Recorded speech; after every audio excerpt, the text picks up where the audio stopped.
Okay, this is a video that's going to address not double slit, but multiple slit diffraction. So in this case, what you have is you have thousands, if not more, of slits evenly spaced a distance d from one another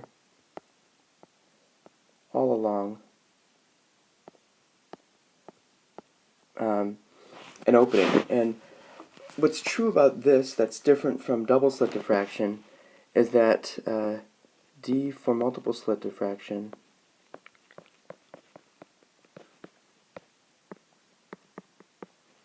is going to be much, much less than d for double slit diffraction.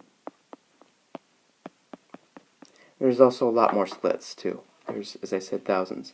And they're typically expressed as something like number of slits per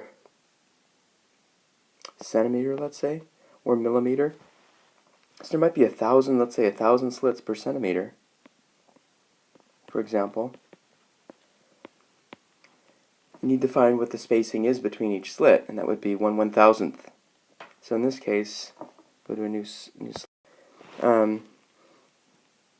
1,000 slits per centimeter corresponds to a d of 1/1000th of a centimeter, which is equal to 1/100,000th of a meter, or 1 times 10 to the minus fifth meters, for example. Okay, so that's sometimes the hardest thing students have to figure out. Once you have that, the ideas are basically the same.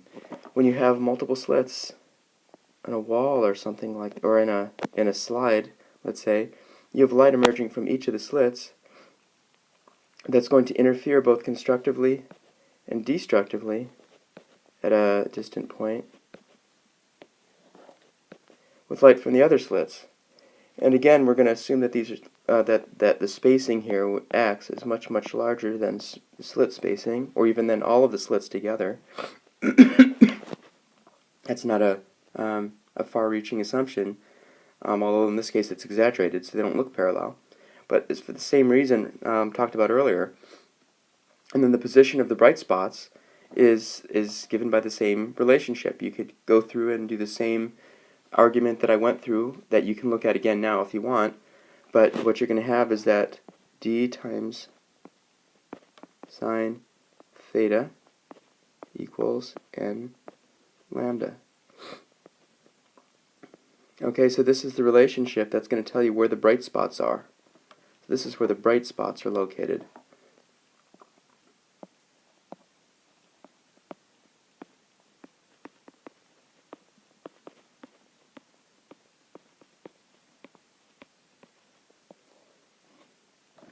All right. So, what's the difference between this and the double slit case? Well, if you look at this equation, I'll give you a slide for this.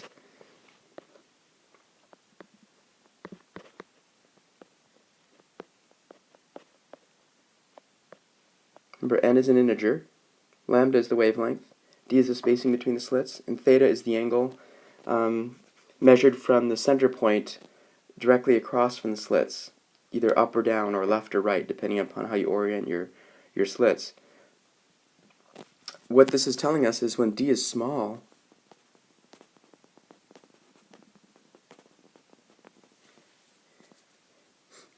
in order to get the differences in wavelength, you're going to have larger angles here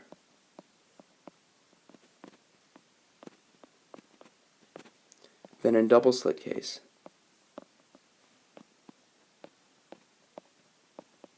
So in other words, what you're going to see is patterns that are much more spread out, and they're not going to be evenly spaced. So you're going to see, for instance, I'll draw them in red up here, maybe a bright spot in the middle, then another bright spot a certain distance away on both sides, and then you might see, I'm going to run out of room on the right, but on the left, you might then see another bright spot, but it's not evenly spaced between these two. It might be a little bit further spaced, because now theta is not very small. So you might see 3 or 4 bright spots in this case, because you're just going to run out of angle. There's only so many angles that it can spread these bright fringes on. So when you see it, what you're going to want to measure is this separation here, and then you're going to want to try to figure out what does that angle correspond to, and you can do that using SOHCAHTOA, where you slide. If you have a bright spot, let's say the center bright spot here, and another bright spot here, call this distance here y. This distance here from the slide is x. So this angle here, you could find this angle theta.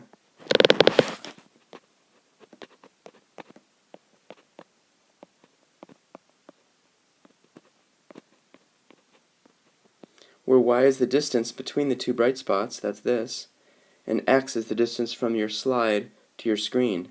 So this should give you your angle theta, and then you can figure out whether this point here corresponds to the angle that you would obtain by looking at d sine theta equals n lambda. You could solve this for theta.